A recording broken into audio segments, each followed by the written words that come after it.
तुम्हाला मेडिकल आहे?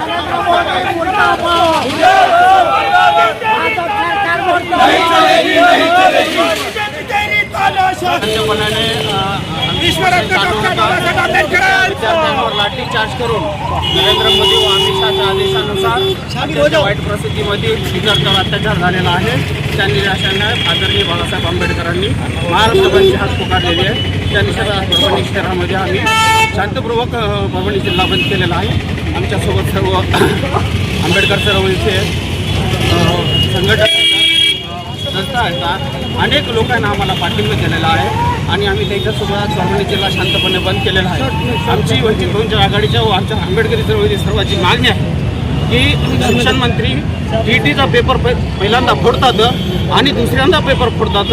या पेपर फुटीमध्ये 26 विद्यार्थ्यांचा बळी गेलेला आहे आणि बळी गेला असताना बी जंतर मंतरवर शांतपणे आमचे सूचक उपोषण करीत होते.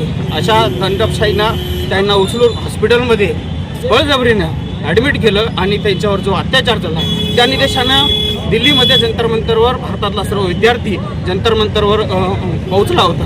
पण मोदी शहा आणि अमित शहा आणि शिक्षण मंत्री यांनी याची हुकुमशाही करून त्यांच्यावर अत्यंत वाईट परिस्थितीमध्ये लाठीचार्ज केलेला आहे. त्या निषेधात आदरणीय बाळासाहेब आंबेडकरांनी महाराष्ट्र बंद केलेला आहे. नरेंद्र मोदी मुर्दाबाद मुर्दाबाद मुर्दाबाद. मोठं आंदोलन चालू आहे दिल्लीमध्ये.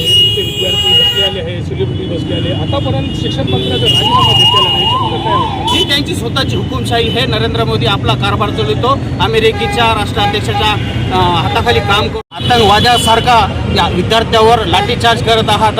ही खरंच निषेध करायची गोष्ट आहे.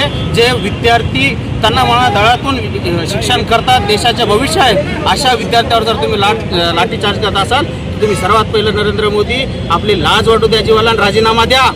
वंचित बहुजन आघाडीकडून पूर्ण महाराष्ट्रामध्ये बंद करण्यात आहे. याच्या पुढे काय पाऊल असणार? आदरणीय बाळासाहेब आंबेडकरांनी 23 जुलैला बंदचं आवाहन केलेलं आहे. आम्ही शांतपूर्वक आवाहन करीत आहोत.